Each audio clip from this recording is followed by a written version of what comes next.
Recursos nobres de educação.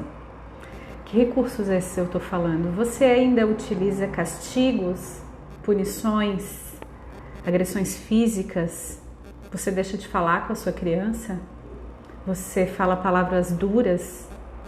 Como você faz para educar seu filho? Vamos refletir sobre isso no Temperamentos Sem Limites e conhecer alguns recursos nobres de educação que vai fazer com que o seu filho lá na fase adulta não precise recorrer a tantas terapias para resgatar o emocional dele. Vamos comigo? Um pouquinho todo dia, se a gente não tem tempo, para a gente ler um livro por mês ou a cada 2 meses e a gente vai se tornar um ser humano, uma mãe melhor. Vamos comigo? Esse capítulo é muito empolgante, é muito interessante. Eu tenho certeza que se você já sabe de alguma coisa que está aqui, vai internalizar um pouquinho mais em você. Bora? O que será apresentado a seguir pode ser utilizado com crianças de qualquer temperamento e melhorar significativamente os resultados obtidos com os nossos filhos. Para validar a eficácia dessa ferramenta com as crianças de qualquer temperamento, foi conduzida uma pesquisa científica em 2 etapas, com a participação de mais de 700 famílias na primeira etapa e mais de 330 famílias na segunda etapa. Uma das funções dos pais e professores é ensinar o autocontrole das ações e das emoções para que as crianças não tenham que lidar com as consequências do seu descontrole. Há alguns recursos que criam uma forma especial de funcionar e de se relacionar com as crianças, para assim otimizar o entendimento entre elas e os adultos, de tal maneira que as birras diminuem significativamente. Mesmo os que não sofrem com isso podem ter benefícios, pois a criança se tornará mais feliz a partir do momento que tiver as vontades estimuladas e incentivadas. Será mais ativa e pronta para crescer e se desenvolver com as suas maiores potencialidades. Seguindo esses recursos, o vínculo entre o adulto e a criança será fortalecido e preservado, aumentando as chances de uma relação duradoura e prazerosa em família, até que o momento futuro em que os pequenos se tornarem adultos. Vou tomar uma aguinha, gente. Bora. As participantes da pesquisa eram mulheres em sua maioria, mais de 93%, mães das crianças de 2 a 12 anos, participantes com renda salarial familiar bastante variada, como se pode verificar no gráfico a seguir. Então, ela mostrou um gráfico aqui no livro, tá? Só para mostrar para vocês. Vou até mostrar aqui, ó, mais de pertinho, quem tá assistindo, mas é difícil, né, de ver. Mas a questão é variar muito bem quando a gente faz uma pesquisa com amostragem de pessoas, né? Para não ser tendencioso a famílias mais ricas ou mais pobres, classe assim, assado. Então, era o mais variado possível. Inicialmente, foram levantadas as principais queixas de mais de 700 famílias em relação aos seus filhos. As alternativas de dificuldade vieram da prática profissional de atendimento a famílias. Foi feito um levantamento das queixas mais frequentes, que foram transformadas nas alternativas do questionário de dificuldades enviado às famílias. Eis o ranking das top 10 dificuldades apontadas por essas famílias. A criança faz birra, 1. A criança não gosta de ser mandada, 2. A criança é muito sentimental, 3. A criança fala demais, 4. A criança faz muitas perguntas, 5.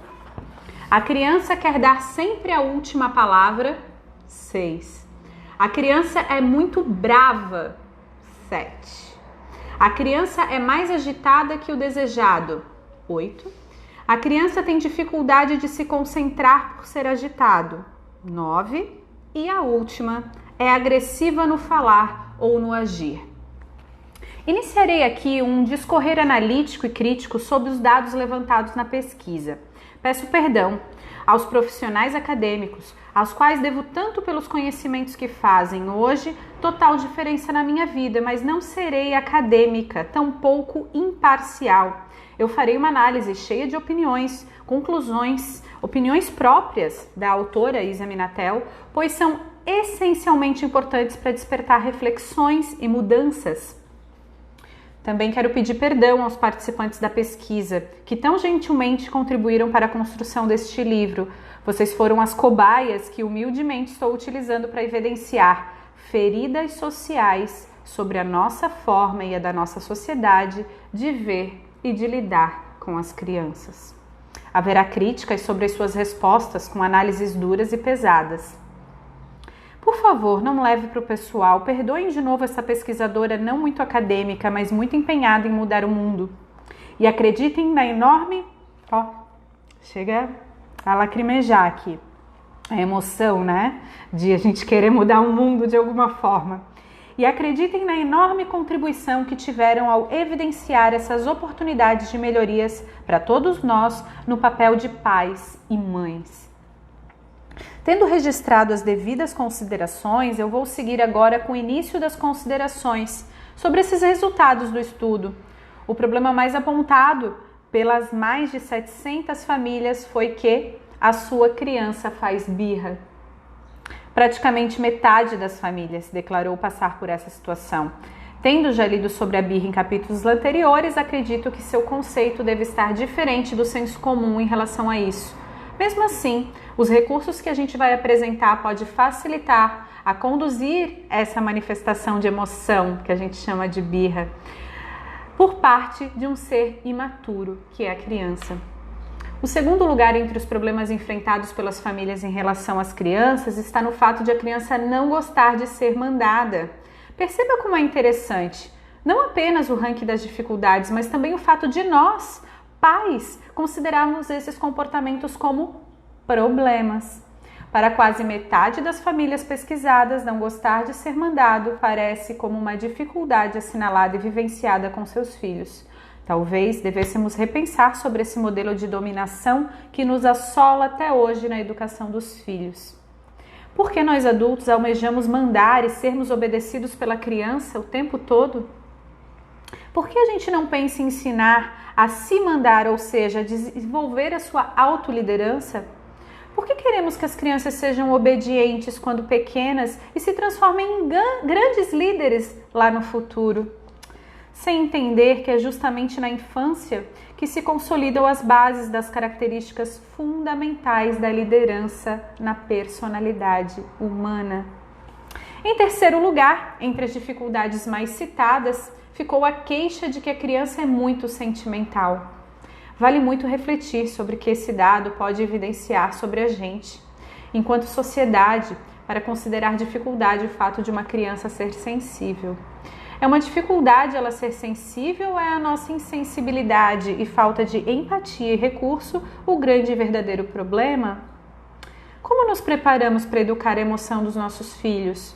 Como é possível que uma sociedade que regula as emoções com base em pílulas, comprimidos, cuide dos sentimentos de suas crianças? Não sabemos o que fazer com o choro das crianças, muito menos com o nosso próprio choro. Achamos errado sentir raiva. Educamos com base no medo, seja do castigo, de apanhar, de perder a sobremesa, de ficar sozinho. Evidenciamos com tudo isso nosso analfabetismo emocional e a nossa incompetência para lidar com as emoções geradas pelos nossos próprios temperamentos e pelo temperamento dos nossos filhos. Gente, esse capítulo que fala sobre os recursos nobres, né? A gente nem chegou neles ainda, que são recursos que a gente vai substituir na hora de educar, ao invés de ser naquela base do, sabe?